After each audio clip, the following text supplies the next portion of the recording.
to the Great Birth Rebellion podcast, where we grapple with current research to help you get the best out of your pregnancy, birth, and postpartum journey, while still challenging the dominant birth culture. I'm your host, Dr. Melanie Jackson at Melanie the Midwife, and I'm joined weekly by my co-host, B, from Core and Flora Store, and this is the Great Birth Rebellion. Hello and welcome to episode 14 of the Great Birth Rebellion. And today, B and I both have husky voices because we are both... It's the sexy episode. Let's just call it that. The sexy episode. The sexy episode. But really, it's the sicky episode where both of us aren't feeling too good. Yeah. But let's be compassionate to ourselves. We're awesome. We've reached 20,000 downloads, so I don't even know. 20,000. Well, I texted you last week and said, hey, B, we've reached 20,000 downloads. And actually, as of today, and not that I check it daily, but I'm up in my website. I don't check it daily, but I'm up in my website checking on things and doing all kinds of stuff all the time. And I end up just checking the podcast. And we are currently... 3 times a day. 3 times a day. We are up to 23,000 downloads. All right, episode 14. Today, we're talking about pushing out your baby. We've already been through vaginal exams. We've been through the stages of labour, which we've all worked out by now are completely bogus. And so now we're focusing on the second, what the textbook, speech marks, what the textbook calls the second stage, which is the pushing phase of labour. So women's cervix is fully out of the way and she's ready to push out her baby. And as diagnosed... Bee's got a lot to say about this because... So much to say about this. As diagnosed by the medical profession, this stage is completely made up and does not encompass any physiological knowledge or common sense. Yeah, we spoke about that in episode 11. So if you don't know what we're talking about in terms of stages, go back and listen to episode 11. And if you don't know what episode 11 is talking about, you have to listen to episode 10. So we're kind of carrying on with that. My heart's already racing. That's how passionate I am about it. Like, I'm already like, ooh, let me at it. Like, I'm like, let me at, like someone's holding me back. I said to B, first, let me explain the different ways that women can be instructed to push, and then I will let you unleash. Okay, I promise. All right, clear your throat.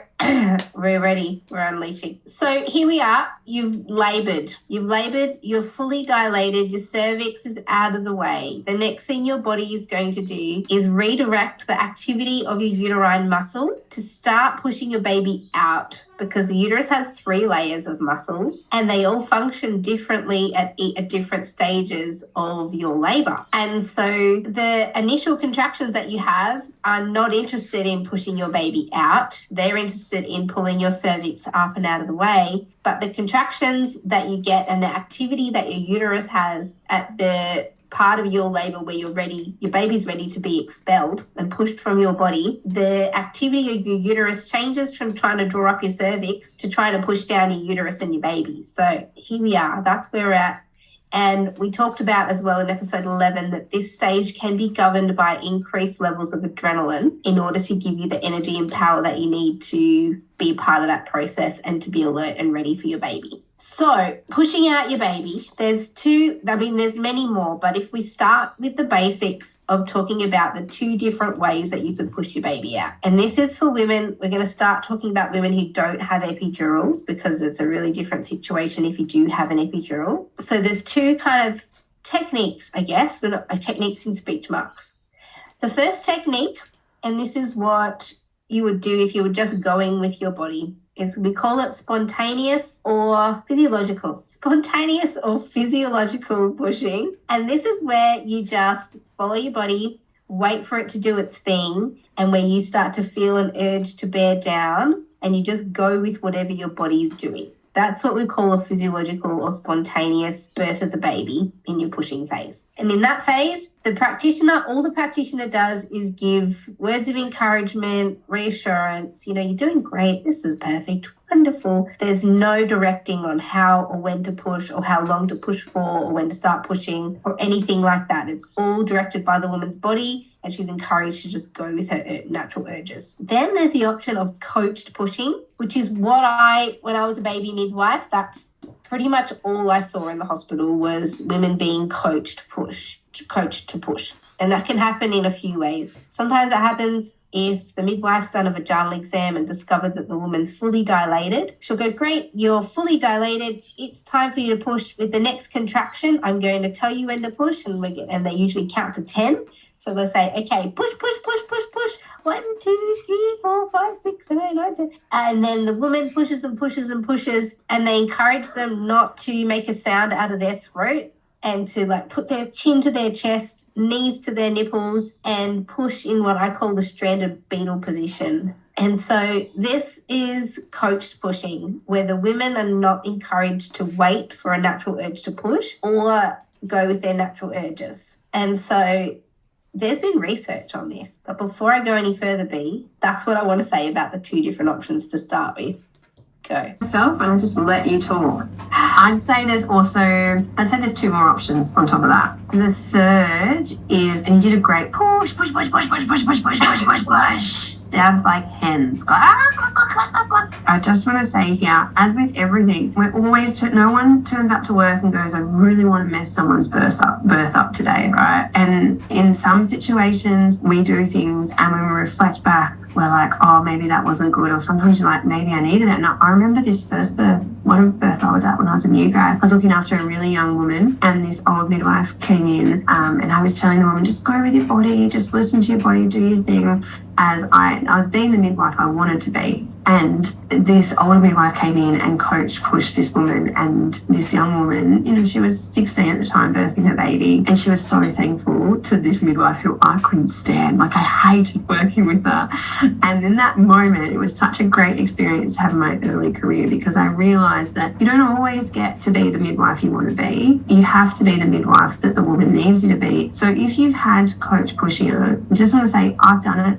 I've had to do it sometimes. It's worked really well sometimes. And often the reason we're doing it is because we're trying to beat the clock. We're trying to stop the unnecessary intervention that we know is going to happen. And so this is where we go. And for some women really like that. The other 2 types of pushing that I would say is a combination of what you've just described, where women are encouraged to go with their body and to do their thing, and then all of a sudden we hit a time frame and it turns into coach pushing. The 4th type, I would argue, is the fetal ejection reflex, which isn't physiological pushing in terms of us naming it. It's physiological pushing in the sense that it is the body actually pushing, and that is the physiological stage of pushing. But I think what we have done in our attempt to move away from coach pushing, which is something that we created, was develop what we call spontaneous pushing, and that is based around the urge to push, which we don't have evidence on this yet, because I think what we've done is we've misunderstood the fetal ejection reflex and we've gotten confused with the urge to push. And I believe the urge to push actually is its own separate stage of labour, and I describe it as like the urge to vomit. We have this urge, we want to do something, but we're not actually physiologically doing it yet. It's the body telling us, it's the warning signs, it's a message. And so I really see the fetal ejection reflex as physiological pushing, and urge to push is still a top for me. And you may not agree with this, but I see urge to push as still a type of coach pushing, because the woman says, I've got this urge, and the reply to that is typically, go for it. Go with your body, which is still coached. And I do believe that stage needs guidance for most women, not all. And this is where I want to say there is no wrong or right. It's about finding your groove, and finding your groove in whatever place you're birthing with who you're birthing with. But I do believe that stage needs guidance and support, and is actually a part of labour. And just like labour needs guidance and support often, not always, but often, so does that stage. When we look at the evidence, it's not broken down. And we're going to talk about Nigel Lee's study, which is mind-blowingly epic. But when we look at the evidence, it breaks it down into spontaneous pushing or coach pushing. But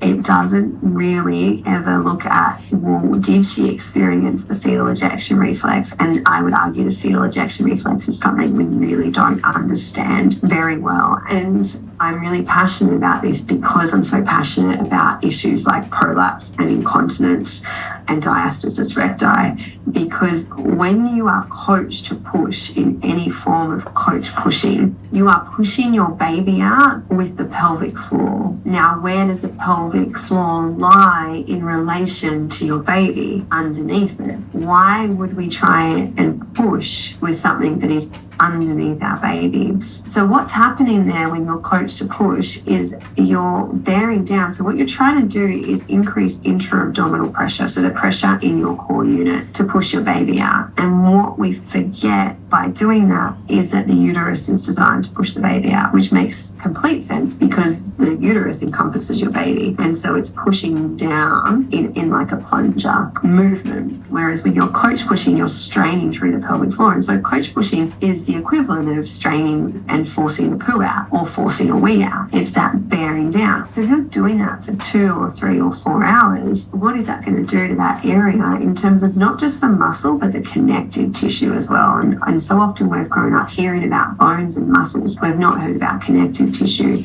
But a lot of issues like prolapse and incontinence, it can involve the muscle and or the connective tissue. And these issues can be because of strain, but they can also be because of tension. And we get tension from things like scar tissue and adhesions. So my belief is as the baby comes down, which is passive descent, which is still part of labor, and this is the issue with diagnosing the stages of labor, we see that labor finishes once the cervix is open, right? So part of labor is the passive descent of baby through the pelvis, which can take hours, especially if baby needs to rotate. For a person pushing the baby out for the first time vaginally, if they're pushing for more than 2 hours, we see that as a bad thing. Well, it can be if you're coached to push and you're not just resting or breathing through and allowing your uterus to move your baby down. If you're straining the whole time, then yeah, that's not going to be good for the space. But if you're allowing your body to do what it's meant to do physiologically, which is still labor, we really need to see baby moving down onto the pelvic floor, and what I believe stimulating the clitoris until the fetal ejection reflex, that's still labor. And so this, I didn't explain this properly, but the fetal ejection reflex is often talked about as when the baby's head stimulates the pelvic floor. And so then the messages go to the brain and say, the baby's here, it's time to push the baby out. And women get what is called the fetal ejection reflex. And most women describe it as like their whole body just takes over and there's nothing they can do. And the body goes for it and pushes their baby out. Just like orgasm, just like diarrhea, just like vomiting. And yes, I did just put orgasm in the category of vomiting and diarrhea. And so the fetal ejection reflex, it's not like you can just shut it down. And the whole body does it, just like orgasm. Now, I know orgasm that can be shut down if you're scared, and the same with the fetal ejection reflex. If other things come in and your body picks up that it's not safe, that can change because the hormones change. But typically, as a physiological function, it's not like you can say, okay, I don't want to do this anymore, stop. It takes over and it does it. Now, what I believe is this space works exactly the same in orgasm as it does in birth, and that is the clitoris and that erectile tissue gets stimulated too, which makes complete sense because as the baby comes down, that's what it's going to touch. So as the baby's head comes down, it stimulates that clitoris and the pelvic floor together, but the messages go up to the brain saying we're here. And so the fetal ejection reflex, the contractions are different. They're actually short, sharp surges, and you get that pulsating, the same pulsating we get in orgasm. And the belief is that that pulsating moves the sacrum as well, and it allows the contraction of the pelvic floor and then the lengthening, which is exactly what happens in orgasm. We get the contraction first and then the lengthening. So that's what I believe the fetal ejection reflex is. Trying to prove that is going to be incredibly hard because essentially you need women to birth in an MRI. You said before we started filming that we're probably going to disagree on this pushing phase. And are you thinking, because what I'm hearing is that you're saying that that urge that women get to start bearing down, that often feels irresistible, like it is like a vomit, and you feel like literally reverse vomiting. I have to keep that sound effect in. Reverse vomiting your baby out, and the urge to push, where women are like, you can't fight that irresistible urge to bear down, to push your baby out. Are you saying women should resist that urge if we're actually physiologically pushing? I'm saying many women can actually resist it because I've seen it in my practice. So I will say to a woman, if you can breathe through this, keep breathing. And I will say to women when I'm caring for them, keep breathing if you can. And if they can, keep breathing through that urge. And this is where it takes guidance and support. And I want to touch on this in instincts in a second as well. But if I say, keep breathing if you can fight that urge, keep breathing. And they can fight it and they can breathe through it, then it is just the urge. If they can't, and if they have to go for it, then that's a fetal ejection reflex. And I think that's where I still believe you're in labour, if you can breathe through it. However, I have seen many women breathe through the fetal ejection reflex. Now, I've birthed 2 babies. No way in hell could I have done that. I think if I birthed another baby and I had the support and I had someone guiding me and telling me to do that, I may be able to. But in both times, I wanted to push them out. It doesn't make sense to me that we would spend hours pushing our baby out. And I believe that urge to push is what we get as our baby descends through the pelvis and it moves. So I believe there is a difference between pressure, urge to push, and fetal ejection reflex. The fetal ejection reflex can't be fought. You have to go with it. Some women will be able to breathe through it, but I believe the urge is what we feel first. And that is where, if you can, and like I said, there's no right or wrong. It's not like you get a score for how you've birthed your baby. But people need to know this and know, okay, I'm going to feel pressure. Then I'm going to feel an urge. If I can breathe through that urge, what you're doing is you're enabling baby to just move through the pelvis and have more time where you're not actually bearing down, because any kind of that bearing down movement, once we start that, often it doesn't, it's a hospital situation, it doesn't stop. And I don't believe that really physiologically needs to happen for an hour or 2. If it is, it's often because baby needs to move a little bit and get into a different position.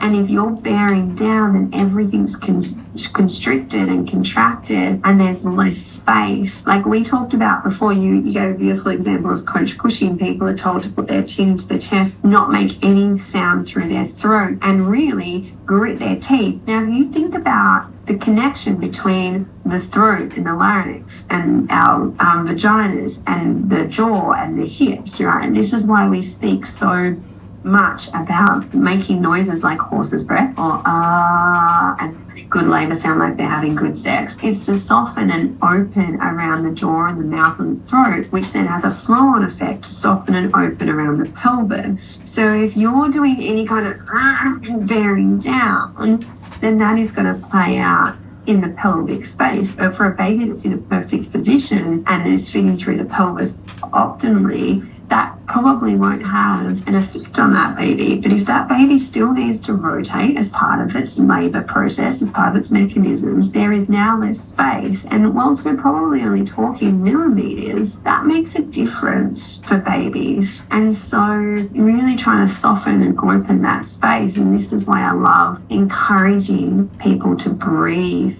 through that urge, because I think what it enables is that baby to move down lower.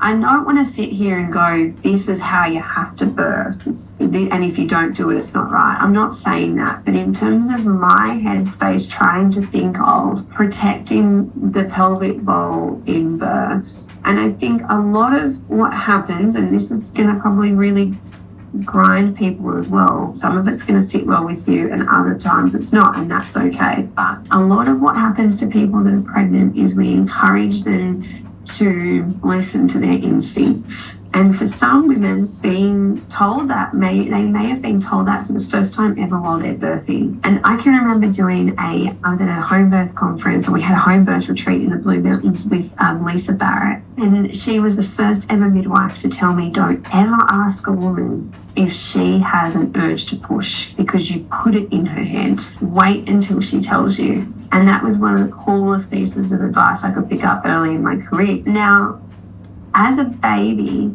we are conditioned to not listen to our instincts, mostly from the way we're parented. And I've talked about this in episodes before, I think. We, especially our generation, we weren't fed on demand. We were fed every 3 to 4 hours. Like, I was given 10 minutes of feeding every 4 hours and then put back in the nursery. So from the minute I was born, I wasn't eating as my instincts were telling me. I wasn't being fed as I needed to. And then I can remember growing up and getting my hand smacked because I was starving and wanting to eat some carrots that Mum was cutting up, and she'd be like, don't eat those, you're going to ruin your dinner. So we look right around food. We're taught, don't listen to your body. Don't listen to your body. Don't respect your body. Listen to external authority. Eat at the right times. Eat at recess. Eat at lunch. Don't ask for food because you're in between classes. You're not allowed to eat in class. That extends to toileting. Just go to the toilet before you hop in the car. I don't need to go. Just try. Don't ask for permission to go to the toilet during class because you'll get in trouble. Go at recess and lunch. A lot of shame is brought around our instincts. When Mum comes home and you know that she's cranky and upset, and you say, Mummy, what's wrong? And she goes, nothing, I'm fine. Everything's fine. Sleep. Mummy, I'm not tired. Daddy, I'm not tired. Well, it's bedtime. You have to go to sleep. All of these things that happen to us as children tell us, don't listen to yourself. Don't listen to your internal authority. We are deeply conditioned to listen to external authority. Now, if you're sitting here going, I still don't believe you, B, just look at most women and how they mother. We don't co-sleep. We don't feed our babies on demand. We constantly buy them devices to fix them. We go against our instincts as mothers. And that is the biggest time in our life where we're really challenged to listen to our instincts. But we unfairly expect women to be instinctual in this one moment in their life when we've told them not to be the whole time. And this is why I think a lot of women appreciate external authority in labour and birth, because it's familiar to them. It is also why they don't appreciate it and they resent it afterwards, and they blame themselves. I see this so much in birth series. Why didn't I just say no? Why didn't I speak up for my body? Why didn't I do what I felt was right in the moment? The truth is, you were doing the very best you could with what you had at the time.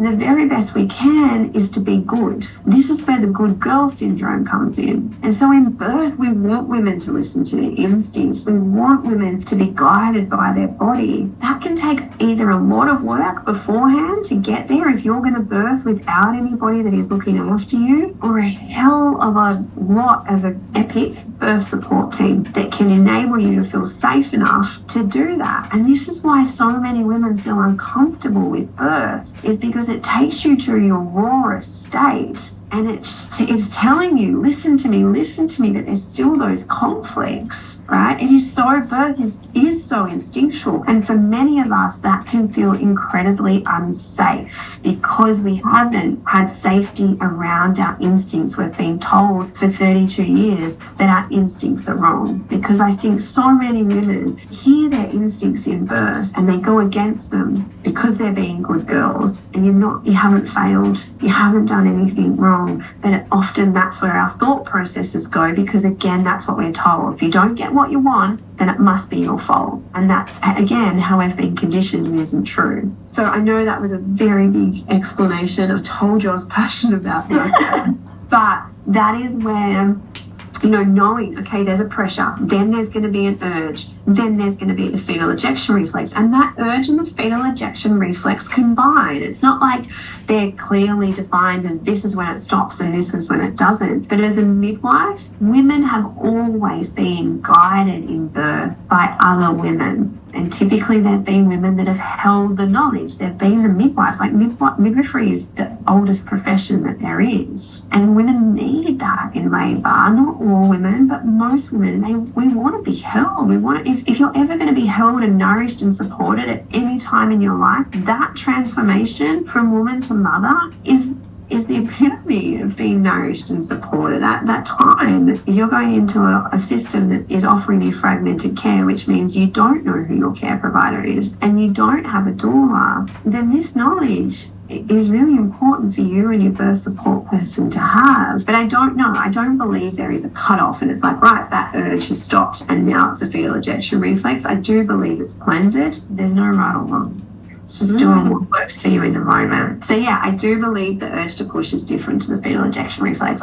Well, I don't see... I see the fetal ejection reflex as the exit of the baby, but there's a lot of work that happens in the body between your body being fully dilated and the baby actually being in a position where it can be expelled. Which is the pushing stage, because that is your body physiologically expelling or pushing your baby out.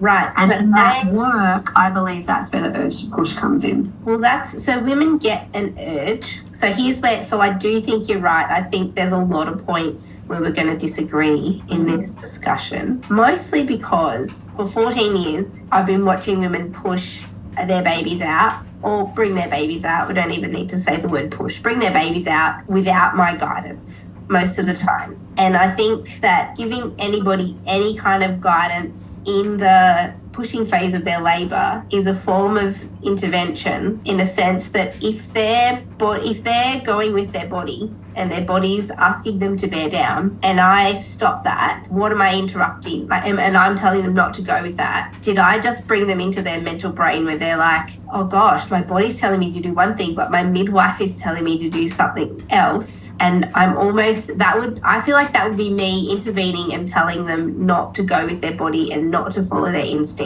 Although there's an urge, and I do believe the urge is different to pushing, because I can feel like I need to do a poo without actually doing a poo. And so I think that's the initial part of your baby telling you you're getting ready to push. Then there's the irresistible urge to bear down, where women just cannot stop their body from doing that. And I think that's involuntary. And then there's the fetal ejection reflex, and then the baby comes out. So I don't think it's one or the other. I think it's a continuum. And to interrupt any of that by saying, you shouldn't do that. If that's what you feel like doing, just wait, don't do that. I don't know. It doesn't sit with... I would never use that language, but I would argue that in conjunction with our instincts is our imprint. And our imprint on what birth should look and feel like comes from what we've seen and heard before us. And so many of us have seen that babies need to be pushed out. So we see that and that bearing down. And so that comes into it. So if a woman is just going for it and they're not talking to you and they're just doing their thing and a baby comes out, that is a fetal ejection reflex. But if she's pushing and bearing down, I don't believe that's physiological. I believe that's learned, and it's from our imprints on what birth should look like. But how would you tell the difference in that moment as a midwife? So I wouldn't say you shouldn't be pushing. Yeah. I wouldn't say that at all. I would say if you want to, try and breathe here. And if they want to, they will. And if they don't, they won't. If you can and it feels good, try and just breathe through this. Because what we're trying to avoid is that strain through the pelvic bowl, that unnecessary strain before the body has actually wanted to expel the baby. And the thing is, you've watched physiological birth, but your clientele is very, very specific. I mean, if you're going with your body epic, go for it. Please don't think there's a wrong or right here. I'm going to say that 6 million times. I mean, but we can say it's wrong to push before you feel an urge, though. Oh, yeah. Like, that would be wrong. And we're going to justify why. But I think if women have, and I think you're right, my clientele, very, very different, highly educated, highly literate in health, and often a lot more intuitive and trusting in their body. And they don't want to be told what to do. And they've been preparing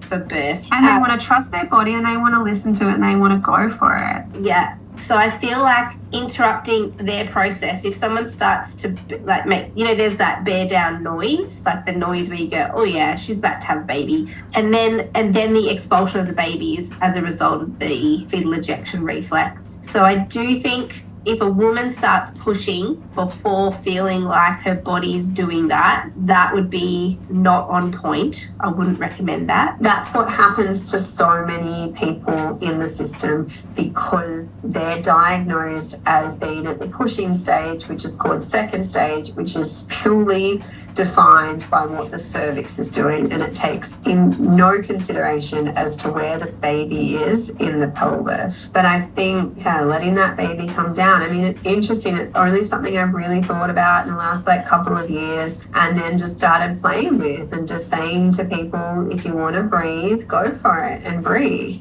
And what I find is the pushing is only ever a couple of contractions. Yes, which with physiological pushing, that's what I notice as well. And I think what we've definitely agreed on is that there's a point in your labour where you're fully dilated. Then there's a point in your labour where the baby needs to descend through your pelvis after your body's fully dilated. Then there's a time where you have a sensation to bear down, and then there's a reflex, the fetal ejection reflex, that brings your baby out. Probably, I would argue that the bearing down is part of the fetal ejection reflex. Right? See, that's where we don't agree. Because that urge to push, well, see, what you and I are trying to do is define stages.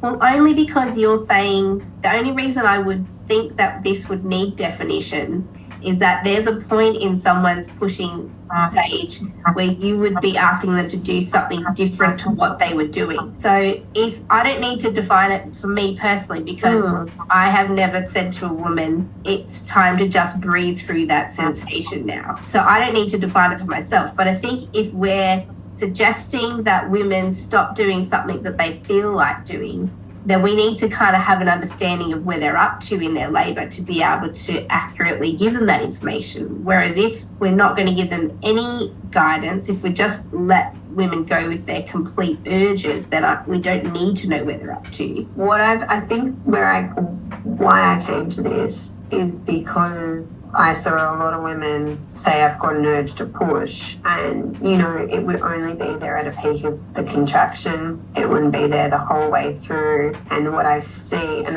I'm understanding why we're at different levels here or different beliefs, is because that urge to push often gets translated as they're like, oh, I can feel like an urge, and they're told, okay, go for it. And then half an hour later, there's no baby, and the urge might come and go. This is what I'm talking about. Not the urge to push where you're fully bearing down and going for it. It's that urge that comes during some contractions and not through others, or it's there and you can breathe through it. If you can, and this is the thing, it's if you can. If you can't, it doesn't, just go for it. Do what your body needs you to do in that moment. It's like we have normalized straining our babies out. And that's where I've kind of really been like, well, hold up. Can we just breathe until the body takes over? So some women can breathe through while the body's taking over and breathe through. I've definitely seen that. But it's about, for me, it's like getting them to breathe through and breathe that baby down with as much space and little strain in that pelvic bowl as possible until the body takes over. And so what I teach is called the fecal ejection reflex. I passively poo. And so I teach, if you can trust the fecal ejection reflex, you can trust the fetal ejection reflex. And what I'm trying to do when I do this is give people different education that our bodies don't have to strain and force. And if you can trust that for pooing, then you can start to trust your body and have a different imprint on what birth can look like. And so there's a video on Instagram that I've done, and it's in my program. It's called Having the Best Poo of Your Life. But basically, it's learning how to use a technique I call ooh-cha, where you go ooh-cha, ooh cha. And so the ooh is relaxing your mouth, and your mouth is the start of your gastrointestinal tract, and your anus is the end. So they're linked. So this is a really cool exercise to be like, oh, what I do with my mouth does affect what happens around my pelvic bowl. And when I do internal release work, we do this a lot. Like relax your mouth, relax your jaw. Now see what it feels like in your pelvis. Oh wow, it's softened, it's open. There's so much more space in there. And this is where I'm big on. Okay, yeah, there's instincts, but there's also imprints. There's also what we've learned, and that does affect us in the moments, even subconsciously. And so when it all relaxes, the cha causes your diaphragm to contract, and so your poo is passively pushed out in a plunger-like motion, the same as our bodies are designed to push our babies out. And so you can push your poo out. It normally takes about 4 or 5 ulchas if you're not constipated. You feel the pressure. There's the urge to push, and you want to take over and do it. And some of us that are control freaks will, like, you'll just go for it and push your poo out. Others will be able to keep breathing and let that pressure build, and then the anus and the sphincter, the anal sphincter open, and the poo comes out passively. And so that, I guess that is a lot of what I'm like, well, if that's what happens in pooing, surely that is what's happening in birth too. Different organs, because obviously it's not the anus, it's the vagina and the clitoris, but it's still that whole pelvic bowl and that integration between brain, muscle, organs, connective tissue, all of that in space. We've gone deep here, haven't we? So look, try and trust the fecal. Have you tried the fecal ejection reflex, Mel? I'm not going to tell you any of that. All I'm imagining is your household and the level of sound that goes on with toilet time. I'm just imagining your kids sitting at the door while you ooh-cha a poo out. The amount of people that send me videos of their partners ooh-chaing, the door is typically closed, but they're like, listen, my partner's doing it now. Yes. Because I'm changing the poo culture. And if I can change the poo culture, we can change the birth culture.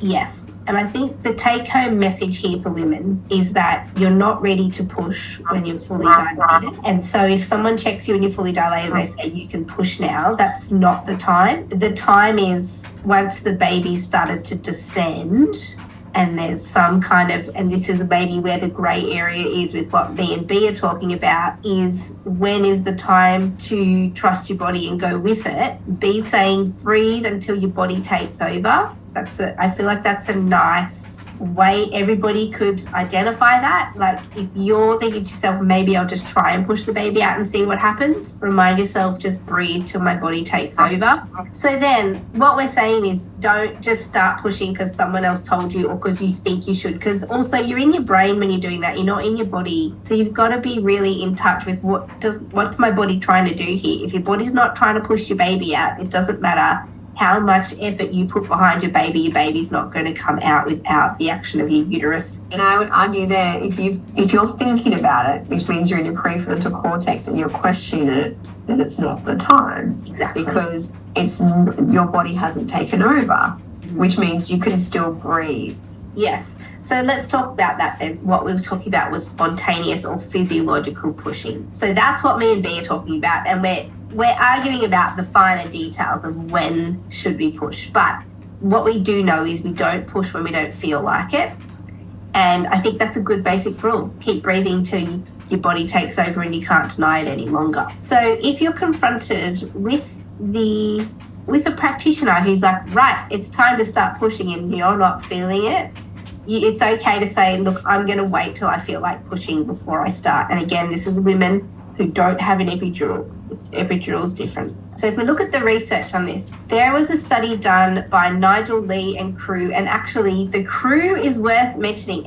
Obviously, whenever there's a research project and there's a group on the research project, you know it's good. If there's multiple authors, you know that is probably going to be a much higher quality study than if there's just the one.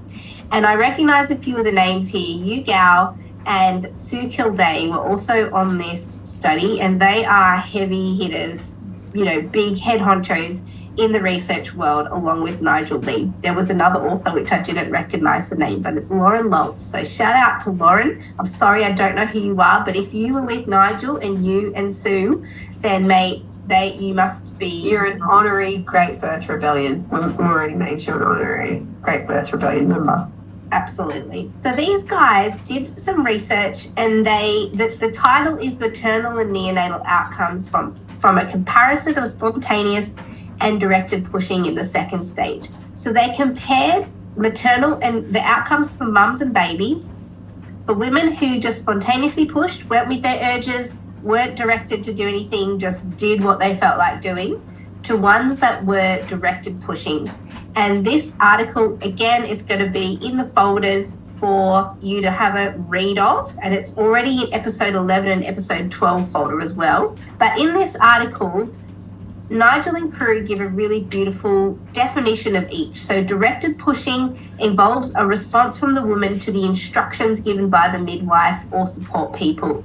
And it usually consists of this Valsalva maneuver, where you're holding your breath, throat's closed, there's no noise coming out, and you're pushing, and they'll usually tell you to push for 10 seconds or more. And it could be 2 or 3 times in a single contraction. Whereas spontaneous pushing is categorized as a self-directed breathing pattern through contractions and pushing. And usually with physiological pushing, women are making noise. There's a groaning or grunting or like a noises, or some kind of noise comes along. And there's usually not verbal instruction other than to sort of say, yeah, that looks great, you're doing great. No actual instruction. So what Nigel and crew did is they gathered up a huge number of women. There was about 69,000 over a 6-year period. And then they gradually whittled them down to a group of women that they could easily compare each other against.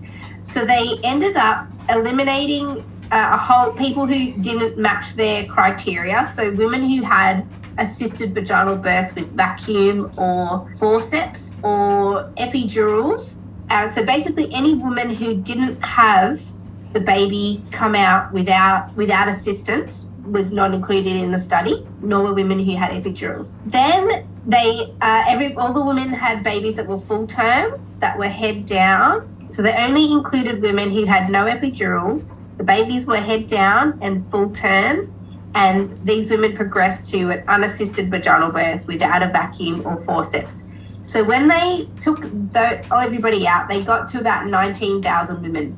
Then they wanted to match them so that the groups were equal in terms of age, health, ethnicity, and all these other factors. So they ended up getting 5,000 women in each group who were pretty evenly matched so that they could properly compare the outcomes to make sure there was no explanation for why some women would have had different outcomes in the groups. So pretty good quality with big numbers, because previous research done and was represented in Cochrane was saying that they couldn't make good clinical decisions based on the research that was existing. So this was looked at by Cochrane, and basically the results were inconclusive. They couldn't tell us whether or not spontaneous or directed pushing was of benefit or of harm because the research wasn't good enough. So then Nigel and crew answered that call and basically went, we're going to do a really good study, and I do believe that they have. I think we can rely on this research. So when they assessed the two, they found that women who were directed to push experienced what they called significantly longer pushing phases, higher but not significantly higher rate of 3rd and 4th degree tears, a higher use of episiotomy, and that was significantly higher. The episiotomy rate doubled. If you were doing directed pushing, you were twice as likely to get an episiotomy. Also, a reason why some people do directed pushing is they believe that it shortens the time of the pushing phase. But what Nigel's study found was that actually lengthened the second stage, which then puts women at more risk of intervention like episiotomy. So that could explain why they found that. So if we look at the numbers, if we look at how for women whose labour was extended, we're going to look at the two groups and look at the actual percentages here rather than just using words like significantly longer.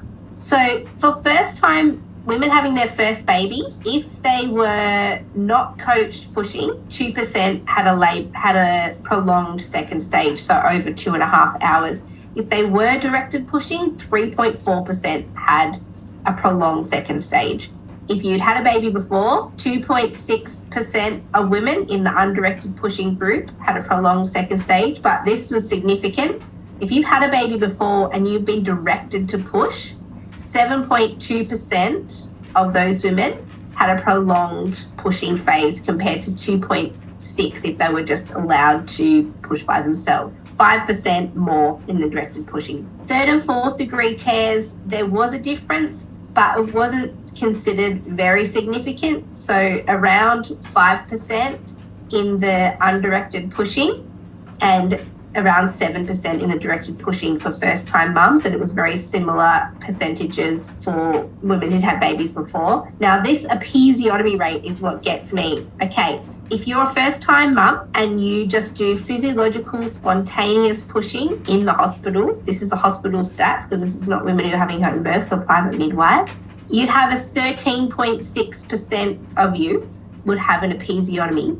The same kind of women, so matched group, first-time mums in the directed pushing group was 23.5%, so 10% more than if you just go with your urges to push. And those numbers were even higher, so that's about 10% more for primips, for women having their first babies.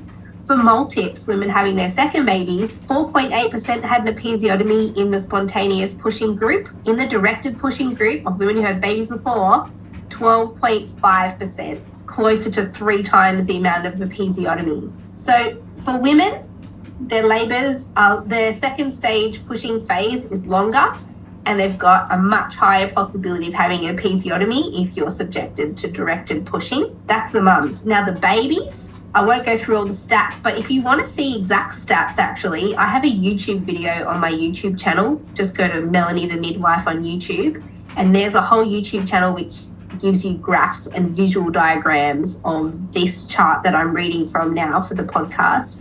It's the YouTube video is called Pushing Out Your Baby. You can have a look. It goes for about 8 or 9 minutes.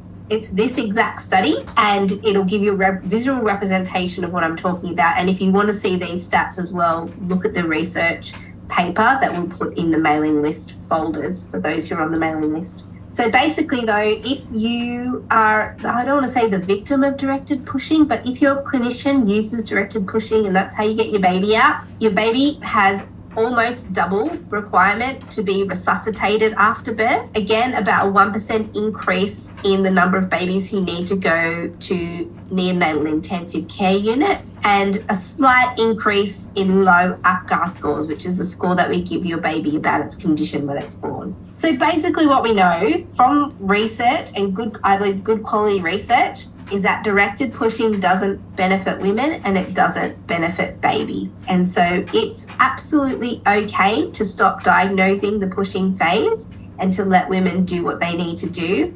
And it's absolutely okay not to do coached pushing under these circumstances because it doesn't do what we think it does. It doesn't shorten the pushing phase. It actually clinically lengthens it. Then there's the ramifications of what happens to women after they've had a long pushing phase. And that's what I have to say about that. I think we see this and we see it a lot when we're worried that the baby is distressed. And so we get women to push because we think it's going to happen faster. And a lot of that, so it's not evidence-based. It's to make us feel more comfortable. It's to make the situation look more culturally acceptable because we've been seen to do something, and we really value doing. And so it would make sense that if we were yelling at you to do something and you're not doing it, then it's your fault, as opposed to if we were to sit back and go, okay, we can see that baby is distressed here and we need baby to get out as quickly as we can. So let's make the environment really relaxed. Let's encourage her to breathe and open up her space and bring that baby down passively. That culturally would be seen as negligent because we're not doing anything. When in actual fact, by doing that, we're supporting physiology.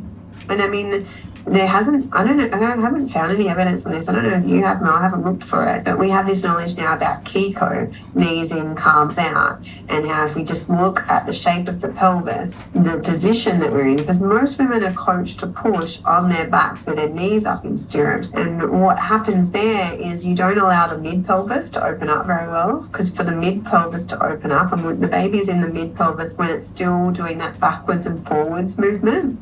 So it's still in the mid-pelvis. If a woman's pushing when the baby's in the mid-pelvis, then the femurs have to come back in like a kind of like a lunge. It's a bit hard to explain with words, but the femurs have to move backwards for that pelvis to kind of rock forward to back between the hand movements, but you can't see anything.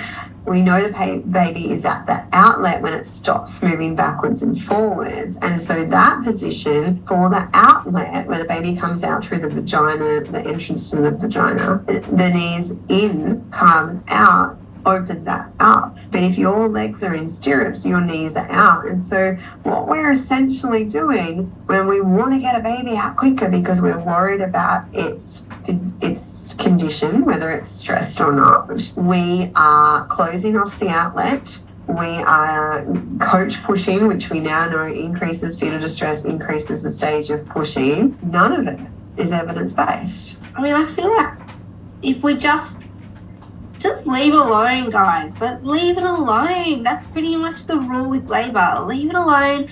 We've got evidence now. We're looking at, like even the talk we did last week on continuous CTG management. So what are we doing? So the biggest part that blows my mind about this is if we look at the Cochrane review, it states that if you're pushing with an epidural, then you should be given passive descent, time for your baby to passively descend through the pelvis, which means if we diagnose you as being fully dilated and in second stage, then you shouldn't be coached to push for a minimum of an hour. And what they found when that happened is there was an significantly increased chance that you will have a vaginal birth over vacuum forceps or cesarean if the time is given for your baby to descend through the pelvis. Now, it blows my mind that we have evidence to recommend that for epidural, but no one has thought about how necessary that passive descent is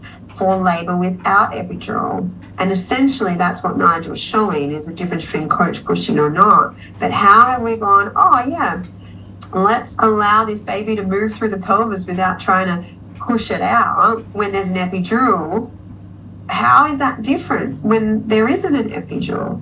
It isn't. And that blows my mind because this research now has been out for like 5 years. They've understood that fully dilated doesn't mean ready to push. So if we can stop doing vaginal exams every 4 hours, stop diagnosing full dilation, and actually wait till women are exhibiting external signs for us to sit back and let them do their thing instead of going push, push, push, push, push, push, push, we would avoid this whole situation of not recognizing the point of passive descent or descent of the baby through the pelvis. So I don't think they have though. I don't think they have actually acknowledged that it isn't a time. They haven't actually interpreted their results properly. Well, it's the same issue with what we talked about with the labour process where there's a rest and be thankful stage around transition. That's not recognized by medicine. And this point between full dilation and actually pushing, this grey area that we're saying just leave it alone, it's just all part of labour, stop over-diagnosing second stage of labour, they missed that part. Like medicine has missed that there's a part between being fully dilated and being ready to push. And if you're wondering how, please know that they missed our clitoris until 2005. Right. Like if you and we've missed calling our vagina our vulva. Like if you really want to be like, well, how have they missed it? This is how. Our knowledge around women's bodies and the magic that they are and the sacredness of them has totally, for good and for bad, it's been missed. Yeah. So take home message for today, I reckon, is there's really good evidence to tell clinicians and to women that it's totally fine not to have an external coach to tell you when to push your baby out. and breathe until your body's telling you to do something else. What we also and know... start to practice to trust your internal authority. Yeah. So that's what we're thinking. Tap into, when do you feel like you need to push your baby out? What do you feel like your body is telling you to do? And let's respect that moment through the pelvis where you're fully dilated but not yet ready to push. That's the part where I think we probably didn't see eye to eye on at the beginning, but I feel like we've kind of realized that maybe we're talking about the same thing. And then... Yeah, I totally think we're talking about the same thing.